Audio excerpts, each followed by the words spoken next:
Hola, mi nombre es Sonia García. Soy psicóloga familiar sistémica, soy psicóloga del trabajo y soy psicóloga familiar sistémica. Y el día de hoy les vengo a hablar de un tema muy que me han pedido mucho, que es sobre los secretos familiares. Cómo los secretos familiares pueden influir en nuestra vida, en nuestra economía, en la construcción de nuestras relaciones, incluso en nuestro estado de salud, ¿no? En todas las familias hay secretos. Eso no es un secreto, que en todas las familias hay secretos, valga la redundancia, porque a veces el secreto hace que la dinámica familiar mm, se mantenga. Recordemos que en psicología sistémica no se habla de dinámicas disfuncionales, es decir, si hay una dinámica familiar, esa dinámica, aunque sea tóxica, aunque sea conflictiva, aunque haya violencia, les ha funcionado de generación en generación para sobrevivir. O como inconscientemente la familia o el clan ha captado que ese es el patrón de supervivencia, ¿ya?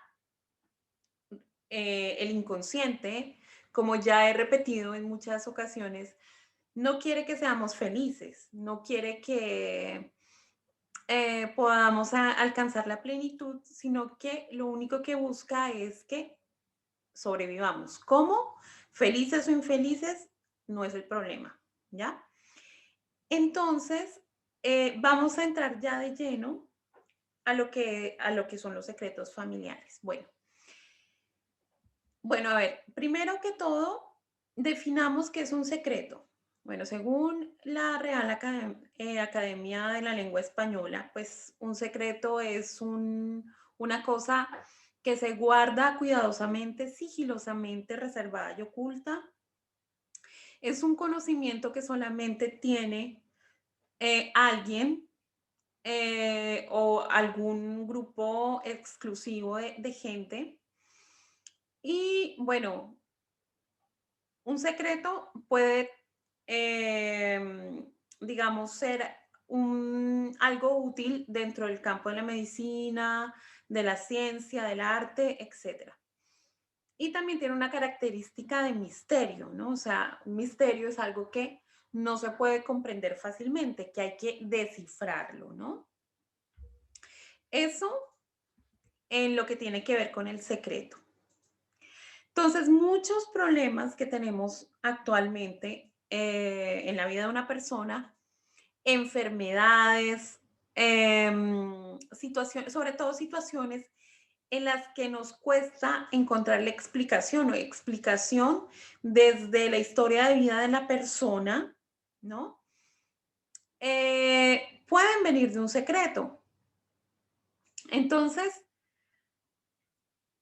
miren, un secreto es algo que aunque se oculte, aunque no se diga con palabras, inconscientemente, y ahora hablaremos de la transmisión generacional, inconscientemente se sospecha de que hay algo, ¿sí?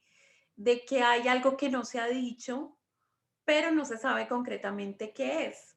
Incluso la psicoanalista Françoise Dolto decía que lo que se calla en la primera generación, la segunda lo lleva en el cuerpo.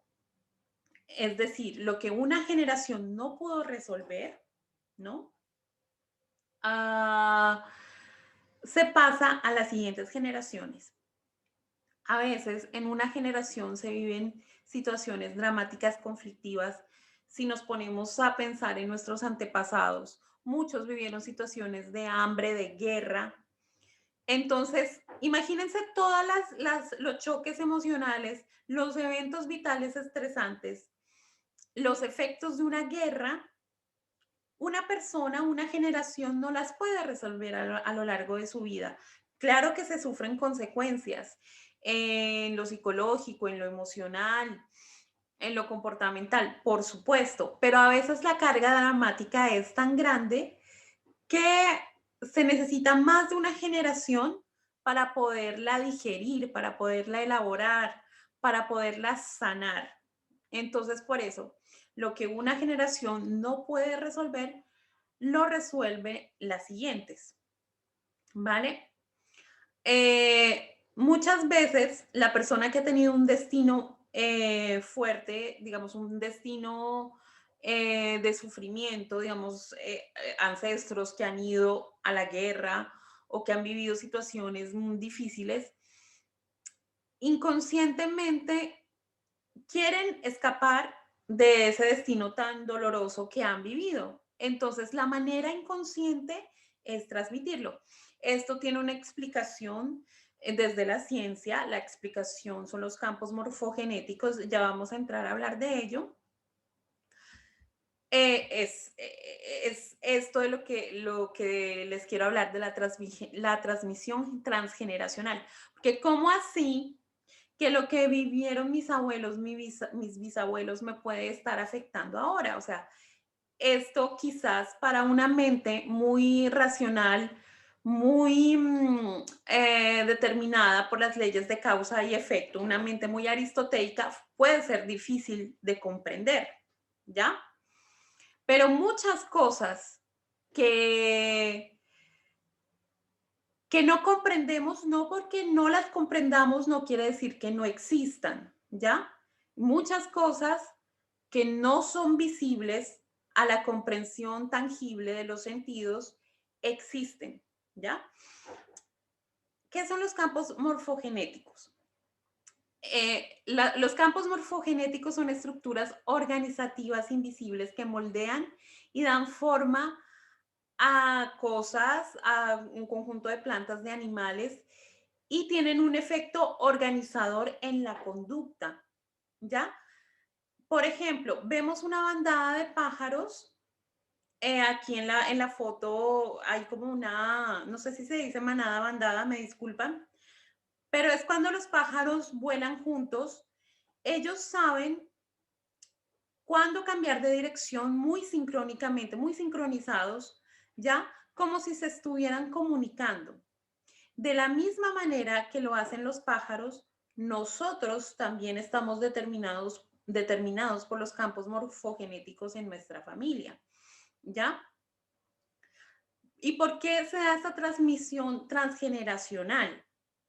Porque si yo no puedo recibir el acervo genético de las anteriores generaciones, mi generación tendría que empezar de nuevo. Entonces, la transmisión transgeneracional, los campos morfogenéticos contienen información recopilada de toda la historia y toda la evolución pasada de las diferentes generaciones. Por ejemplo, hay unos pájaros en Inglaterra que se robaban, o sea, en Inglaterra, en la época, hace muchos años, los lecheros dejaban botellas de leche en las casas, al frente de las casas, y los pájaros aprendieron a robar, a sacar el tapón de las botellas y a robar bocados de la leche, ¿ya? Y esta conducta aprendida por una generación se transmitió a las siguientes generaciones de pájaros, es decir, los pájaros, los nuevos pájaros o los pájaros jóvenes no tuvieron que aprender esa conducta ya aprendida por sus ancestros, ¿no? Entonces,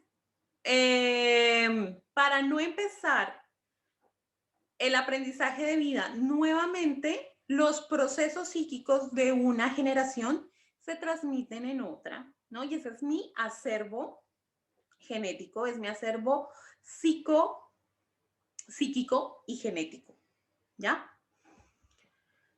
Bueno, entonces, eh, ¿qué pasa cuando hay en una generación en la que hay secretos, ¿no? Entonces, este secreto se convierte en un no dicho, ¿no? No dicho con palabras, pero siempre estamos comunicando. Aquí yo cito a Paul Watzlawick, a la teoría de la comunicación humana. Paul Watzlawick nos dice que siempre estamos comunicando, siempre, siempre, siempre, porque se asocia comportamiento a comunicación, ¿sí? los seres humanos siempre nos estamos comportando, despiertos, dormidos. Si yo aquí me pongo a callarme y a dejar de hablar, pues me estaré comportando. Y eso es comunicación. Entonces, claro, se convierte en un no dicho de manera verbal, o sea, no se dice, es un no dicho, pero de todas maneras se dice a nivel no verbal, ¿ya? Entonces, los hijos, o sea, la generación siguiente se vuelve portadora del secreto. Y este hecho de portar el secreto se vuelve un sufrimiento, ¿sí? Un sufrimiento que es indecible, que no está autorizado a decir. Y lo que pasa es que como no tengo la autorización a decirlo, se encripta en el inconsciente como una estructura interna, ¿sí? Entonces, esta estructura interna en el inconsciente me puede generar otro tipo de simbolismos en mi comportamiento, en mi organismo que manifiesten el secreto, ¿ya? O sea, yo sé que ustedes han escuchado el dicho que entre el cielo y la tierra no hay nada oculto, todo se llega a saber y es verdad, todo se llega a saber, ¿ya? Entonces, el no dicho se convierte en sufrimiento psíquico que va a expresarse no por el canal verbal, pero por los canales no verbales, ¿ya? Bueno, entonces, ¿qué temas son fuente de secreto? La sexualidad. Pero si fuera un buen uso de la sexualidad, pues no sería un secreto. Es decir, en generaciones anteriores era prohibido tener sexo antes del matrimonio. Entonces, si hay sexo antes del matrimonio, se consideraba un motivo de vergüenza, ¿no? Y todo lo que sea secreto tiene una carga importante de vergüenza, ¿ya? Entonces, no es el buen uso de la sexualidad el que es fuente de vergüenza, sino es el mal uso. Y con mal uso de la sexualidad puede ser sexualidad antes del matrimonio en generaciones anteriores, incestos, violaciones, embarazos no deseados, embarazos hijos fuera del matrimonio, violaciones, abusos sexuales, etcétera.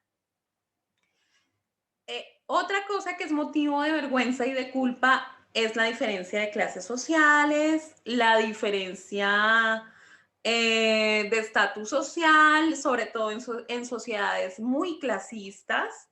Eh, por ejemplo, América Latina son sociedades muy clasistas precisamente porque hay una brecha muy grande entre ricos y pobres. Entonces, allí hay mucha vergüenza por, por diferencia de clases sociales, es decir, una pareja que tenga o que esté en una clase muy alta o muy baja con respecto a mí podría ser un motivo de vergüenza. Todo lo que implique rechazo, desvalorización, desamor, rompimiento amoroso, o sea, muchas veces se ocultan las relaciones anteriores que tuvieron los padres, ¿ya? Entonces, eso puede ser motivo, esto puede configurar un secreto, esto puede ser fuente de un secreto, porque si mi mamá tuvo una relación con otro señor antes que mi papá y tuvieron, no sé, un hijo que no llegó a término, que se abortó, pues eh, que mi mamá me oculta esa información puede constituir un secreto, ¿sí? Luego vamos a ver por qué. Separación, pérdida de territorio, y con territorio puede ser real o simbólico, pérdida de tierras, pérdida de dinero o pérdida de territorio simbólico, un hijo, un matrimonio, una pareja, etc. Bueno, como lo dije anteriormente, es el mal manejo de la sexualidad, las violaciones, los abusos, los incestos, la reproducción, abortos, hijos no reconocidos, hijos con defectos físicos abandonados o que se conciben fuera del matrimonio, hijos regalados, violencia, asesinatos, si un miembro de mi familia cometió un asesinato o un acto violento, también se puede ocultar. La economía, pérdidas, digamos, de esto que los ancestros, que algún abuelo, algún bisabuelo se ponía a apostar el patrimonio de la familia, también eso se oculta, derroches, fraudes, robos, ¿no? Entonces, por ejemplo, las relaciones, como decía antes, entre diferentes clases sociales también era un motivo de vergüenza, ¿no? Entonces, aquí voy a hablar de un caso de una chica de 21 años que empieza a desarrollar eczema casi en todo el cuerpo, ¿no? En el pecho, en los brazos. Y el eczema es una patología cuyo conflicto es de separación y de contacto. Hago más piel, ¿no? Para tener más contacto con esa persona porque estoy separado, separada. O hago más piel para protegerme del contacto con una persona indeseada, ¿no? Es un caso de esta persona que viene a consultar y entonces mirando su historia de vida no se encuentra nada, no se encuentra ningún conflicto ni de separación ni de contacto. Ella no quería, o sea, ella no tenía ningún conflicto en su vida contemporánea con respecto a eso. Entonces, al irse a estudiar el transgeneracional, eh, bueno, su eczema empieza a los 21 años. Entonces, lo que pasa es que su abuelo paterno, con el que ella estaba vinculada por fecha de nacimiento, esto es otro tema aparte, ¿no? La vinculación por fecha, por nombre, por parecido físico en el árbol genealógico nos da pistas con quién tenemos conexión en el árbol genealógico, en el transgeneracional, ¿no? Pero esto sí ya es un tema aparte que habría que hacer otro video para esto o venir a consulta, ¿no? Entonces ella estaba vinculada con su abuelo y su abuelo, antes de engendrar a su padre, había tenido una relación con una mujer que tenía una clase social diferente a él. O sea, ella era mucho más, pues tenía más recursos económicos y él no. Entonces, lo que pasa es que eh, ella quedó embarazada de él, ¿sí? Y resulta que la familia de ella se opuso, el padre de ella pues lo separó porque a ella la mandó a otro lugar fuera del país y el embarazo de ella pues, o sea, el padre la hizo abortar, ¿no? Esto hablamos de la exnovia del abuelo de la chica que vino a consultar, ¿ya? Entonces, esto se mantuvo en secreto. O sea, con la nueva esposa que este abuelo de la chica que le vamos a poner Federico, él, Federico, él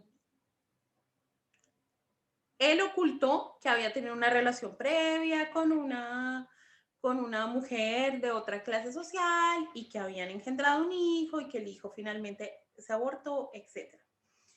Entonces, y esto todo le pasó a él a los 21 años, o sea, a los 21 años él sufrió la ruptura con esta primera novia que tuvo y la separación con su hijo y nunca volvió a saber más de ellos. Este conflicto se quedó vibrando en él porque él nunca pudo verbalizarlo y porque se quedó como un secreto, ¿ya? Luego él ya rehizo su vida con otra persona, tuvo hijos, el papá de la chica que viene a consultar, digamos, pongámosle Paola, y fue Paola la que desarrolla el eczema a los 21 años. Y ella estaba manifestando en su cuerpo el conflicto de su abuelo a los 21 años. porque su abuelo a los 21 años no lo pudo procesar, no lo pudo digerir, no lo pudo elaborar, no se lo contó a nadie, no, obviamente en ese tiempo, ir al psicólogo, al psiquiatra o era considerado como ir al manicomio, ¿sí? Entonces, no tuvo oportunidad de verbalizarlo, se lo cayó, pero lo que una generación calla, las generaciones siguientes lo llevan en el cuerpo, como en el caso de Paola que lo llevaba en el cuerpo. El secreto de su abuelo con su eczema. Una vez se hizo conciencia de todo esto, del secreto que salió a la luz, el eczema desapareció, ¿no? Entonces, para que miremos los efectos que puede tener un secreto familiar, ¿ya? Entonces, ¿cómo pagan las generaciones venideras? Con problemas económicos, con enfermedades, con problemas reproductivos, ¿no? Es decir, si han existido, digamos, abortos o si abortos tanto espontáneos o provocados de los que no se ha hablado, puede generar problemas reproductivos en generaciones venideras, problemas de falta de reconocimiento, separaciones amorosas, discriminación, ¿no? Si yo me siento discriminado, a ver, si yo me siento rechazado, discriminado sin ninguna razón, yo puedo estar en fidelidad inconsciente con hijos excluidos, extramatrimoniales, porque los hijos extramatrimoniales eh, eran y son aún motivo de vergüenza. ¿Ya? Entonces, si yo me siento rechazado o poco incluido en los grupos sociales a los que pertenezco, en el trabajo, etcétera, puede que haya secretos en mi clan, en mi árbol familiar, de discriminación y de rechazo a hijos fuera del matrimonio, ¿ya? Y no solamente a nivel, digamos, comportamental, sino a nivel cognitivo, ¿no? O sea, de manera inconsciente, son creencias inconscientes. Entonces, por ejemplo, en el caso del bisabuelo el caso anterior de la chica con eczema, pues sus descendientes pueden tener creencias como jamás seré lo suficiente bueno para aspirar al amor de una mujer o al amor de una mujer adinerada, pues, o con dinero o con, pues, diferente clase social, o no seré digno de ser aceptado, o pronto perderé lo que más amo, o sea, sentimientos de pérdida que no sabemos de dónde vienen, ¿ya? Bueno, entonces, los secretos pueden corresponder a los cuatro egos, ¿no? ¿Cuáles son los cuatro egos? O sea, mis ideas locas secretas que puede, o sea, esto no es una regla sin excepciones, pero esto nos puede dar una pista de dónde pueden venir eh, los secretos, ¿no? Entonces, hablamos de los cuatro egos. Mis ideas locas secretas pueden venir de mis bisabuelos. Mis emociones secretas pueden venir de la generación de mis abuelos. Mis secretos sexuales o creativos, porque recordemos que todo lo que creamos viene de una energía sexual, no solamente los hijos, sino todo lo que creamos, ¿no? O sea, de creación, proyectos, etcétera, pueden venir de mis padres y los secretos materiales de territorio pueden venir de la misma línea generacional, es decir, eh, de mis hermanos, ¿ya? Claro, o sea, cuando hay un secreto familiar, la persona que lo carga lo vive como un cuerpo extraño, como algo molesto, como algo que quiere salir afuera, ¿ya? Entonces, Freud decía que un secreto se sale por los poros, ¿ya? O sea, claro, o sea, a nivel verbal, un secreto es secreto, pero a nivel no verbal, como lo que decía de Paul Watzlawick, que es imposible no comunicar, va a salirse por fuera. Entonces, ¿esto qué quiere decir? ¿Que tenemos que contarle los secretos a todo el mundo? Pues, a ver, los secretos no son malos todos. Hay secretos individuales que sí es bueno tenerlos, que hacen parte del jardín secreto de uno, ¿ya? O sea, un hijo no debe contarle todo a sus padres, sobre todo en la edad adulta, porque hace parte de su proceso de individuación y desprendimiento tener secretos individuales, ¿ya?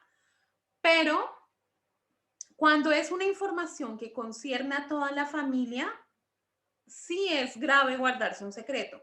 Pero esto tampoco quiere decir que entonces yo tenga que contarle secretos a niños pequeños. O sea, los niños pueden, o sea, ellos entienden mucho y están como en un estado todavía de preconciencia en la que eh, están dominados más que todo por el inconsciente que el consciente. Por eso es que no nos acordamos de cuando éramos niños, ¿ya? Pero hay secretos que los niños no deben saber a corta edad. Luego, cuando se entra, digamos, ya a una etapa adolescente o digamos, adulta, la persona debe conocerlo, debe saberlo. Ahora, muchas veces se oculta, o sea, pero nada que tenga que ver con el origen del niño, o sea, no ocultarle quién es el papá. eh, no, nada que tenga que ver con la construcción de su identidad, ¿ya? Pero si es, por ejemplo, que el papá le fue infiel a la mamá con otra señora, pues a ver, si esto genera una ruptura, sí, porque el niño ahí encontrará una explicación, ¿no? Y todo eso, si esto genera una ruptura entre sus padres. Pero si ven que el matrimonio lo puede solventar, que pueden seguir adelante, que fue algo, digamos, que no dañó el subsistema conyugal, pues que el niño sepa que su papá tuvo una aventura con otra persona y que la madre le diga, mira lo que nos hace tu papá, o mira tu papá cómo me hace sufrir, al niño no le sirve de nada, ¿sí? Porque ahí se estaría triangulando al niño, ¿ya? O sea, es como ponerlo en contra de un padre, o sea, esos son problemas conyugales y que no, y al contarles este tipo de cosas, lo que hace es que el niño se sienta obligado a tomar partido, ya sea por parte de la madre, ya sea por parte del padre, y esté triangulado, ¿sí? O sea, esté, eh, digamos, como en una posición que no le corresponde, porque al contarle algo tan delicado lo ponemos en posición de adulto y él necesita desarrollarse, necesita un anclaje sólido con sus padres para poder desarrollarse psicológicamente, emocionalmente, cognitivamente. Entonces, eh, o sea, no ocultarle información importante sobre su origen, pero si son cosas que ya competen a la relación de pareja, pues mejor que el niño no lo sepa, ¿sí? De estas peleas a veces que se hacen delante de los niños, que yo sé que a veces no hay opción, pero, pero en lo posible evitarlas, porque para un niño sus padres son un par de héroes y él los necesita a los dos. Si yo como niño empiezo a escuchar que mi mamá habla mal de mi papá, pues en un principio yo voy a tomar partido por el lado de mi mamá, porque necesito a mi mamá para crecer, para evolucionar, etcétera. Pero ese alejamiento, esa distancia hacia mi papá, el ponerme en contra, ¿sí? Va indirecta, luego, años después, puede generar una hostilidad hacia mi mamá, porque mi mamá inconscientemente me separó de mi padre, ¿ya? Y me puso en un lugar de adulto, casi, casi como cónyuge de ella, contra mi padre, ¿ya? Entonces, esto hay que manejarlo muy delicado, pues de manera muy, sí, como muy cuidadosa con los niños, ¿vale? Bueno, entonces lo que les decía, o sea, la comunicación, o sea, nunca dejamos de comunicar, siempre estamos comunicando, ¿ya? Entonces, un secreto puede estar no dicho dentro de la comunicación no verbal, ¿ya?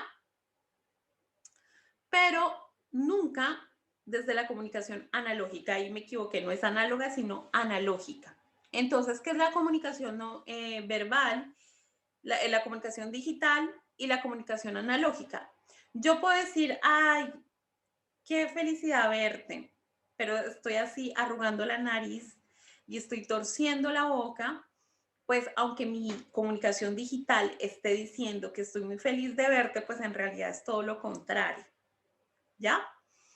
Entonces la comunicación digital es la comunicación verbal, pero la comunicación analógica es inconsciente, es primitiva, ¿sí? Y hace parte del inconsciente colectivo.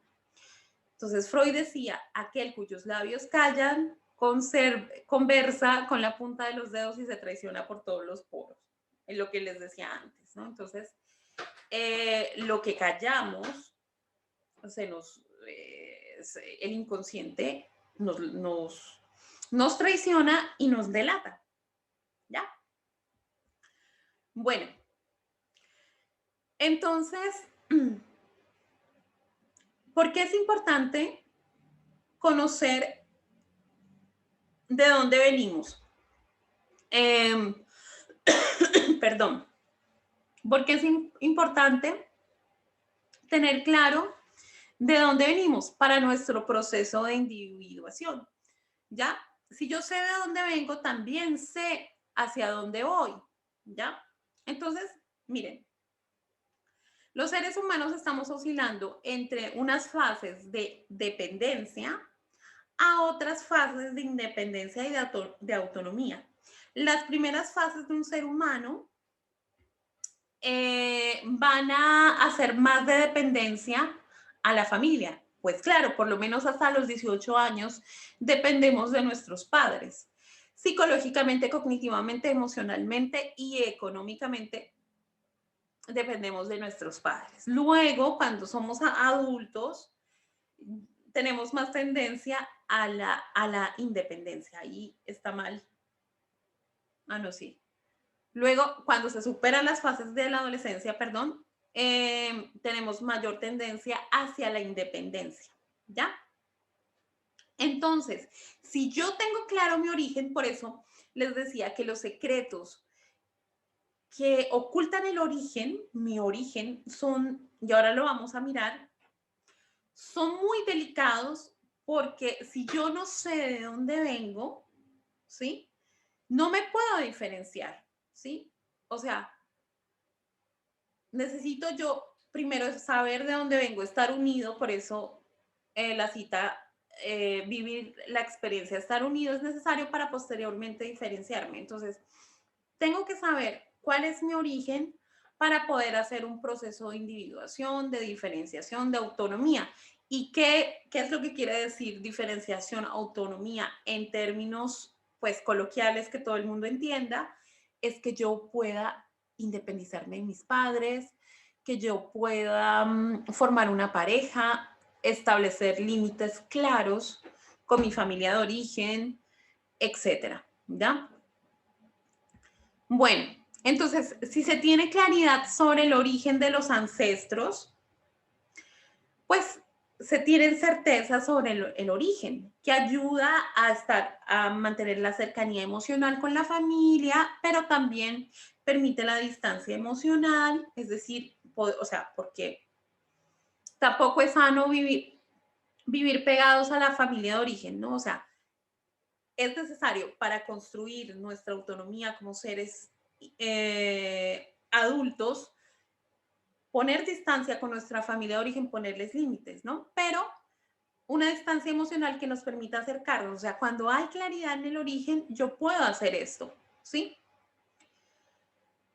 Eh, Claro, y esta oscilación entre acercamiento y distancia emocional me permite, y que haya claridad en mi origen, permite em, que haya éxito tanto en los proyectos individuales como también en los proyectos em, de pareja, en los proyectos familiares, en los proyectos sociales, ¿no? Entonces, cuando se tiene claro el origen, esto favorece la independencia de una persona, la autonomía de una persona. Pero, ¿qué pasa si se oculta el origen de los ancestros, ¿no? Entonces, ahí lo que se genera es un secreto nocivo, ¿no? Entonces, ¿cuáles son los síntomas de un secreto nocivo? O sea, es nocivo, o sea, es un secreto nocivo porque está impidiéndome saber cuál es mi origen, ¿ya? Entonces, ¿cuáles son, digamos, las manifestaciones de que hay un secreto familiar nocivo? Hay un estilo comunicacional en que se puede oscilar entre un estilo comunicacional asertivo o, perdón, agresivo o pasivo. Sí, agresivo quiere decir con manifestaciones violentas, verbales, o pasivo, ¿no? En los que hay silencios, vacíos, rupturas en una línea de, digamos, en una historia familiar no se entiende todo, hay etapas que están omitidas, ¿ya? Se evitan personas, se evita hablar de temas, cuando se pregunta hay mucha resistencia a hablar del tema, hay eh, falta de explicación de la presencia de personas u objetos o ausencia de personas u objetos, conductas inexplicables, es decir, cuando alguien pregunta por el secreto, por la fuente secreto, pues hay, digamos, puede ser agresividad, rabia, rencores, ¿sí? O conductas inexplicables o rencores que uno no sabe de dónde vienen. Sentimientos contradictorios. Por un lado puede haber mucha lealtad, pero también hay traición. Por un lado puede haber aislamiento, pero también sociabilidad excesiva. Por un lado puede haber mucha dependencia, pero independencia, mucha sumisión, pero al mismo tiempo de golpe rabia, ¿no? Entonces, esto nos indica que puede haber un secreto nocivo. Bueno, entonces vamos a hablar del caso de Azucena. Azucena, una chica de 29 años que manifiesta tener un rechazo y una distancia con su padre, problemas para lograr la autonomía y la independencia, porque ella vivía con sus padres hasta los 29 años y a pesar de que ella tenía una pareja y quería, digamos, formar pareja salir de la familia de origen y formar pareja o pues irse a vivir con su pareja, no lo lograba, siempre pasaba algo, o sea, no, o se sentía insegura o no lo lograba. Y también presentaba mucha inseguridad en sus capacidades. Entonces, aquí hay un problema de individuación, es decir, hay una dificultad para ser autónoma, para desprenderme de mi familia. Entonces, ¿qué era lo que sucedía? Que su padre, perdón que me dio calor, que su padre, en realidad, sí era su padre, eso no hay problema, pero lo que pasa es que el que ella creía que era su abuelo de toda la vida, no era su abuelo, es decir, el padre de su padre, ¿no? Entonces, mirando aquí el árbol genealógico, espero que se logre ver. Aquí está Azucena. Azucena tiene 2 hermanos y sus padres son Augusto y Carmen, ¿ya? Entonces, Azucena dice que siempre sintió un rechazo por su padre, mucha vergüenza de su padre sin saber por qué, mucha vergüenza y comportamientos inexplicables de su papá, ¿ya? Y ella siempre creyó que los padres de su padre, de Augusto, eran Amparo y Roberto, ¿ya? Eso se le dijo desde pequeñita y ella lo creyó. Solamente hasta los 29 años, que cuando ella se quiso independizar y ser autónoma de su familia de origen, empezó a desarrollar miedos, vergüenzas, ansiedades, inseguridades y muchos obstáculos para poderse independizar, ¿no? Entonces, ¿qué era lo que sucedía? Que en realidad, a ver, y cuando le preguntábamos cuál era la vergüenza que ella tenía de su padre, por qué se avergonzaba de su padre, ella decía que porque él tenía conocimientos ancestrales raros, como, eh, digamos, conocimientos sobre medicina africana, conocimientos también sobre la cultura de los gitanos. Eh, y ella le daba vergüenza a esto porque, bueno, vamos a poner en contexto que estoy hablando de un caso de Colombia y en Colombia la religión dominante es el catolicismo, ¿no? Entonces es como que va en contra de los valores culturales que yo he incorporado, ¿no? O sea, va en contra de lo que yo he incorporado en mi sistema de creencias como correcto. Entonces, por eso era la vergüenza. Y hasta ahora ella creía que esa era la única fuente de vergüenza. Pero resulta que el padre de Augusto no era Roberto, sino que él era fruto de una relación anterior de su abuela Amparo con un padre, es decir, con un sacerdote del pueblo, que era el sacerdote de las Rosas, y que tenía procedencia gitana, tenía procedencia gitana. Y entonces ella, Amparo, vivió con mucha vergüenza ese embarazo porque era fruto de un sacerdote, pues recordemos que los sacerdotes tienen un voto de castidad y de celibato que no se puede romper. Entonces ella ocultó a su hijo, a Augusto, ante los ojos de un pueblo que la señalaba y que la juzgaba y lo mandó con la familia del padre de las Rojas, de las Rosas, perdón, que tenía procedencia gitana. Entonces lo mandó con las hermanas, creo, de este padre. Entonces él, como tenían procedencia gitana, él aprendió cosas de los gitanos, ¿ya? Aprendió conocimientos esotéricos que tienen los gitanos, etcétera, etcétera. Él vivió hasta los 5 años con la familia, con una de las hermanas del padre Rosas, de su padre biológico, y luego Amparo a los 5 años lo mandó a buscar y ya lo trajo con su nueva pareja, que era Roberto, ¿sí? Y Roberto lo adoptó como hijo suyo, ¿ya? Pero Augusto no había olvidado todo lo que aprendió con sus tías biológicas, todo lo que aprendió, los conocimientos esotéricos, gitanos, etcétera, etcétera. Entonces él aún hablaba de eso, aún tenía prácticas que venían de esa cultura gitana y esto le causaba mucha vergüenza a Azucena. Cuando Azucena se enteró, porque esto era un secreto que sabían ciertas personas, eh, pues la familia de Amparo sabía algunas personas, eh, cuando ella se enteró de que su abuelo, el que ella había creído toda la vida que era su abuelo, no era su abuelo, sino era el padrastro de su papá, pues ahí ella unió todas las piezas del puzzle.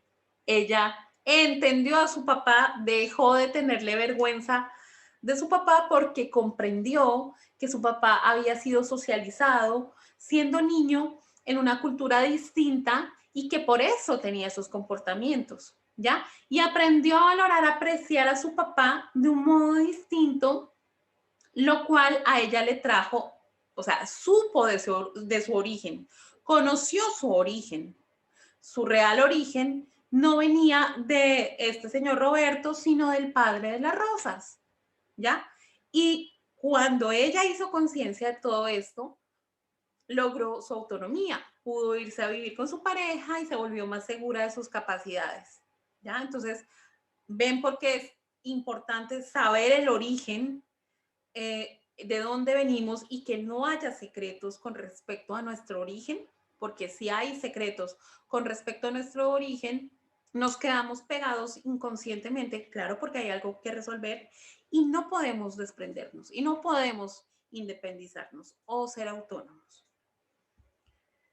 Bueno, entonces acá hay una clasificación de los secretos hecho por Evan Inverblack en 1999. Entonces, eh, esta es una clasificación de los secretos. Hay secretos que son constructivos, por eso les digo, o sea, no es que todos los secretos son malos, o sea, y ahora no es que hay que contar todo a todo el mundo. Secretos individuales que no afecten a nadie, pues tengo todo el derecho a tenerlos, ¿ya? Eh, si son placenteros, esenciales y son individuales, entonces son secretos constructivos, ¿ya? Si son secretos solamente compartidos con ciertas personas o de la familia o externas a la familia que involucran a personas de mi familia y que pueden ser secretos sobre temas de muerte, de sexualidad, de violencia, de enfermedades físicas, mentales, delitos, de todo lo que sea vergonzoso y que se considere tabú, son secretos dañinos. Ahora, los secretos dañinos pueden ser o nocivos o peligrosos. Los nocivos son los que ocultan el origen, porque en el caso de Azucena se estaba ocultando el origen, su verdadero origen. O sea, ella no venía de Roberto, sino de la familia del padre Rosas. Entonces, sí. Y los dañinos puede ser, digamos, que no estén completamente vinculados a mi origen. Por ejemplo, el primer ejemplo que yo les expuse sobre este chico que había tenido una novia antes, que el padre de ella los había separado, si bien no es un secreto nocivo porque pues la chica sí venía de este muchacho, es decir, su abuelo, sí era su abuelo, pero de todos modos era dañino porque se estaba ocultando una relación anterior y un hijo anterior que había tenido mi abuelo. Entonces ella tenía problemas digamos, de encontrar su sitio, encontrar su lugar. Claro, porque no se había tenido en cuenta la primera mujer y el primer hijo de su abuelo y además estaba presentando eczema.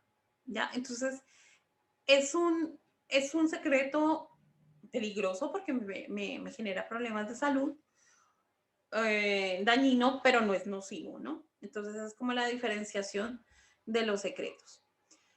Bueno, entonces un secreto nocivo en la familia de Azucena. ¿Por qué era un secreto nocivo? Porque se trataba de un evento doloroso y vergonzoso, se requería grandes esfuerzos psíquicos y emocionales para mantener el secreto, mucho desgaste de energía, porque ella cuando preguntaba, una tía le decía una cosa, la otra le decía, le ocultaba cosas, le contaba la historia incompleta, ¿ya? Comportamientos como si no pasara nada por parte de otros miembros de la familia.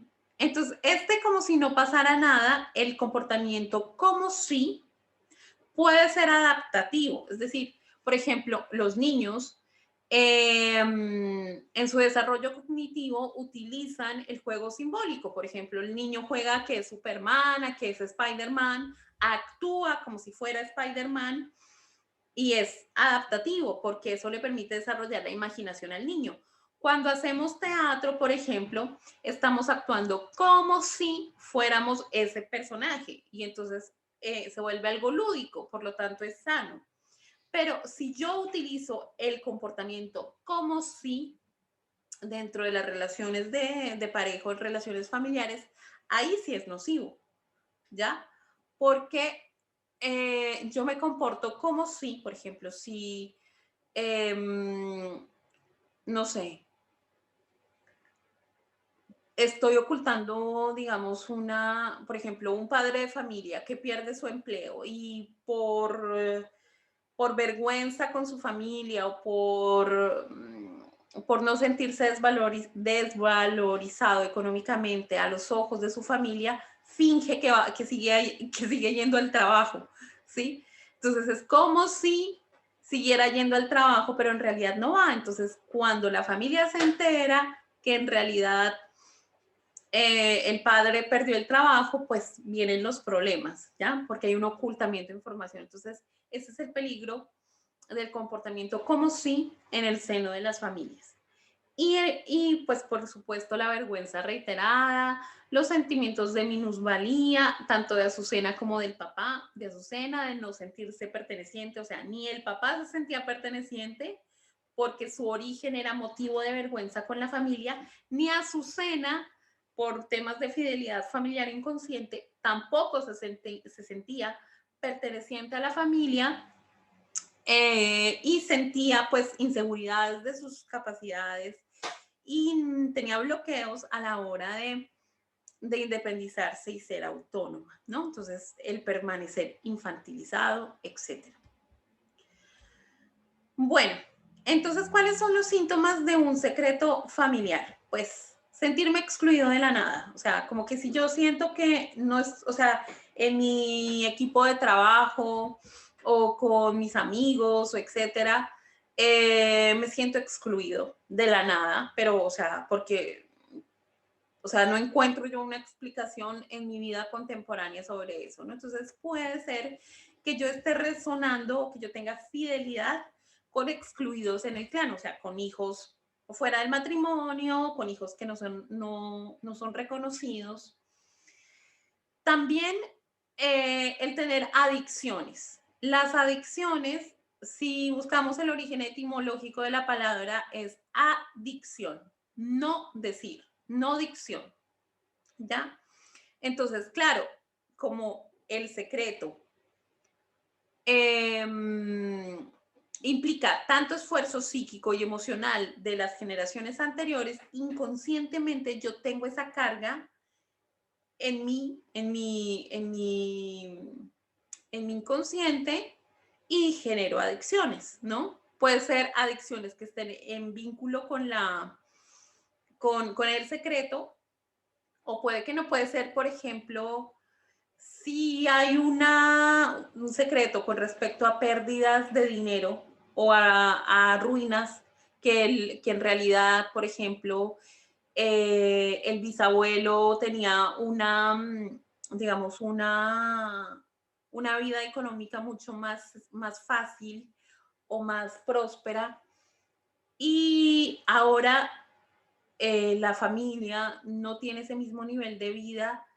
Se puede ocultar que en generaciones anteriores hubo una ruina, ¿no? Entonces, si yo, por ejemplo, presento ludopatía o adicción a los casinos, yo puedo estar, digamos, en fidelidad inconsciente con esa historia que es secreta, ¿no? Tristeza, culpas, conflictos, violencia sin saber de dónde viene, ¿no? Explicaciones contradictorias del mismo hecho. Entonces, que una tía me dice que pasó esto, pero un tío me dice que pasó esto, pero si hay, digamos, versiones que se contradicen, pues eso puede ser indicador que hay un secreto. Sentimiento de vergüenza. O sea, si yo siento mucha vergüenza en mi vida, es porque inconscientemente yo estoy vibrando con esa emoción, porque esa emoción quizás, y yo veo que no tiene explicación, o sea, que conscientemente yo no le puedo dar una explicación en mi vida contemporánea, pues seguramente viene de un secreto familiar. Y curiosidad, por supuesto, por el pasado familiar. Claro que esta curiosidad por el pasado familiar la deberíamos tener todos, porque así sabemos de dónde venimos. Y si sabemos de dónde venimos, también podemos facilitar los procesos de autonomía. Entonces, ¿cómo sé si en mi familia hay secretos que pueden estar afectando mi vida? O sea, las cosas que yo colecciono. O sea, si yo tengo una colección de estampillas de viaje o, bueno, no sé, una colección de objetos, pues los objetos que yo acumulo me pueden dar una pista de los secretos que pudieron haber, ¿no? Bueno, Digamos, cosas que yo puedo ocultar, mis propios secretos, pueden también ser una pista para entender el tipo de secretos que se oculta en mi familia, ¿no? O sea, por ejemplo, si yo oculto, digamos, le oculto cosas a mi pareja, ¿no? Eso puede darme una pista del tipo de cosas que se ocultan en la vida de pareja de las otras parejas en mi árbol genealógico. ¿Qué situaciones me generan vergüenza inexplicable, ¿no? Lo que comentábamos antes. Temas tabús, hay temas de los que no se puede hablar, independientemente de que, digamos, que si yo pongo un tema de conversación en la mesa, digamos, hablar del aborto, entonces hay como una incomodidad, se les atraganta la comida, empiezan como a transpirar, ¿no? O sea, que de ese tema no se puede hablar, ¿ok? ¿Ya? Entonces, eso nos puede dar una pista de que hay secretos.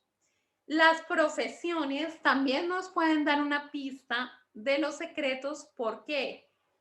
Porque las profesiones, o sea, si es una profesión en la que no estoy ganando dinero o una profesión que no me gusta, que no disfruto haciendo, que yo no sé por qué estudié esto, pero no estoy disfrutando de mi profesión, puede ser algo que esté reparando un secreto familiar del que yo no tengo ni idea. Por ejemplo, si yo estudié derecho y a mí el derecho no me gusta y nunca me ha dado dinero, y pues puede ser que haya secretos que tienen que ver con la justicia en el clan, ¿no? Entonces yo estudié eso para reparar esa historia de la que no tengo ni idea conscientemente, pero que inconscientemente está influyendo en mis decisiones, ¿ya? Enfermedades e infecciones de los que es difícil saber el origen, ¿ya? O sea, que los médicos no saben por qué ni cuál es el origen. O sea, siempre que hay enfermedades e infecciones, pues obviamente primero está el tratamiento médico, pero en paralelo al tratamiento médico se debería ir a un terapeuta que sepa de psicosomática clínica, porque el cuerpo también es una, o sea, las manifestaciones en el cuerpo, las enfermedades y los síntomas son un símbolo, son una manera de comunicar de lo que me está pasando aquí inconscientemente. Ya lo vimos con el ejemplo del eczema, ¿no? Y el inconsciente no entiende palabras, ¿sí? O sea, por eso muchas veces las afirmaciones que nos positivas, las afirmaciones positivas, sí pueden, digamos, programarnos neurolingüísticamente a nivel cognitivo y pueden ayudar.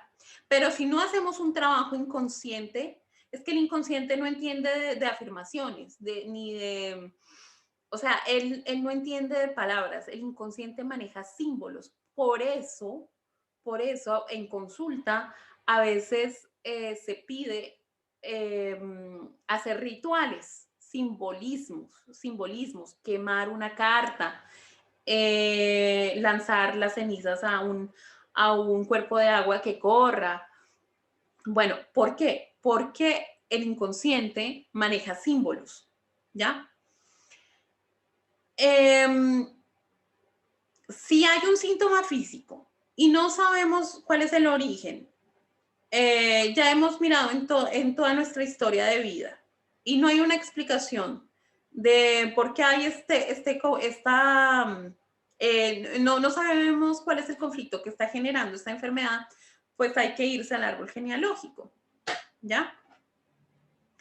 Entonces, si ya hemos averiguado en el árbol genealógico y entonces ese síntoma no ha existido en nadie y parece pues que surgió de la nada, vámonos a lo simbólico, lo que les decía.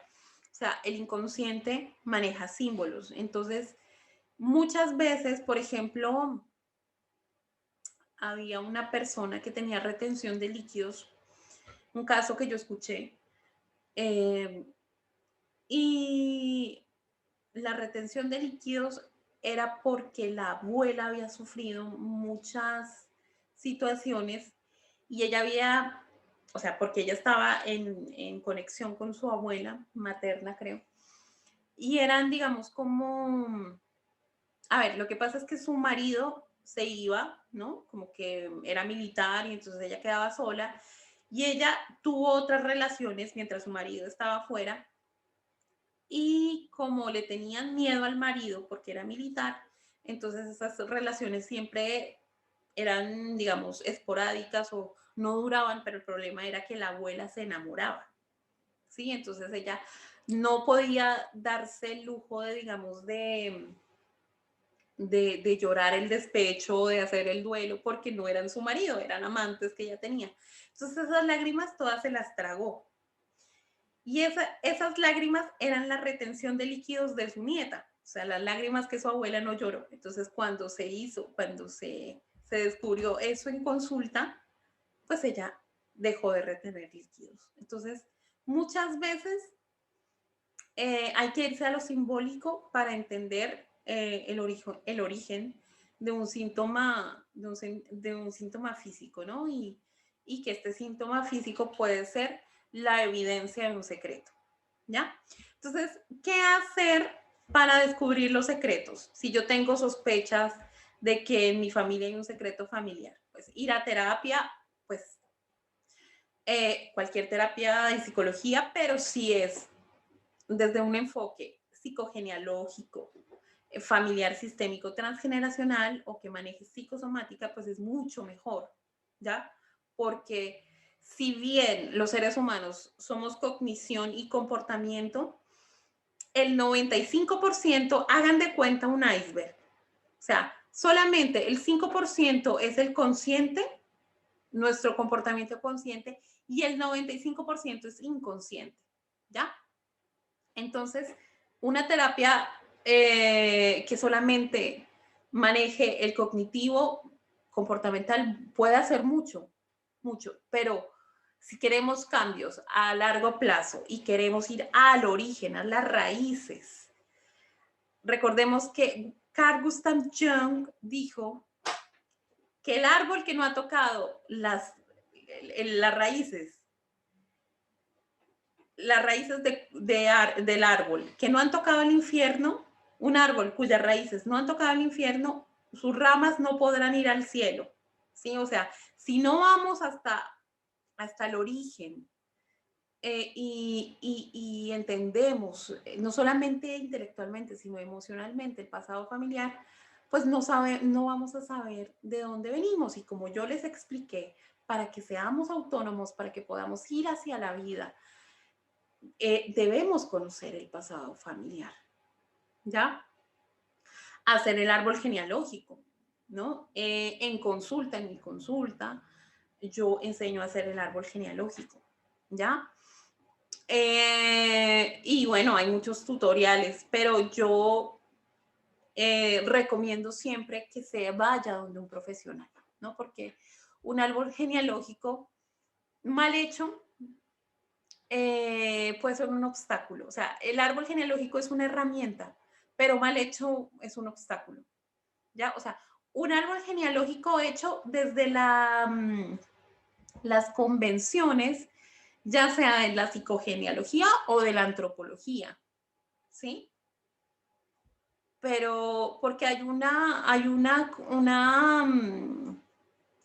un acuerdo de símbolos en antropología, que es muy válido, pero también en psicogenealogía. Entonces, aprender a hacer un árbol genealógico, ¿ya? Y siempre, y a pesar de que era el árbol genealógico, porque cuando yo pido a mis pacientes hacer el árbol genealógico, muchos me dicen, no, es que yo no los conocí, no tengo las fechas, no tengo los datos, no sé cómo se llaman. Lo que sepas nos sirve porque mucho de lo que tú estás viviendo en tu vida nos puede dar pistas, enfermedades o cómo es la familia de las personas con las que yo me relaciono, la familia de mi pareja, porque siempre estamos actuando, digamos, estamos buscando nuestra imagen inconsciente familiar, especular de espejo en la otra persona. Entonces, la otra persona, las relaciones que tiene mi pareja o la familia, el árbol genealógico de mi pareja, de mi mejor amigo, me puede dar mucha información de mi propio clan, de mi propio árbol genealógico, ¿ya? Pues las enfermedades, los síntomas o el material onírico, o sea, lo que yo sueño, también me puede dar mucha información. Entonces, recordar que como es adentro, es afuera. Esta es una ley hermética, ¿no? Es una ley metafísica. O sea, si yo tengo conflictos inconscientes o tengo muchas cosas por hacer conscientes, pues eso se va a ver representado en el afuera, ¿sí? En la manera como yo me relaciono. Recordemos el caso de Azucena, que ella no lograba independizarse, no lograba poder ponerse de acuerdo con su pareja para poder irse a vivir juntos porque había algo inconsciente que estaba frenando, ¿no? Entonces termino con esta citación de Carl Gustav Jung: hasta que el inconsciente no se haga consciente, el subconsciente dirigirá tu vida y tú lo llamarás destino, ¿ya? Es decir, para que podamos recuperar, digamos, como autonomía en nuestra vida, para que podamos individualizarnos y desarrollarnos como personas, tenemos que hacer consciente los mandatos, los patrones inconscientes, las fidelidades inconscientes familiares, ¿no? Para saber de dónde venimos y por ende quiénes somos y hacia dónde vamos. Bueno, espero que este video les haya gustado. Si es así, regálame un me gusta, suscríbete a mi canal y bueno, nos vemos en mi próximo video. Adiós. Gracias.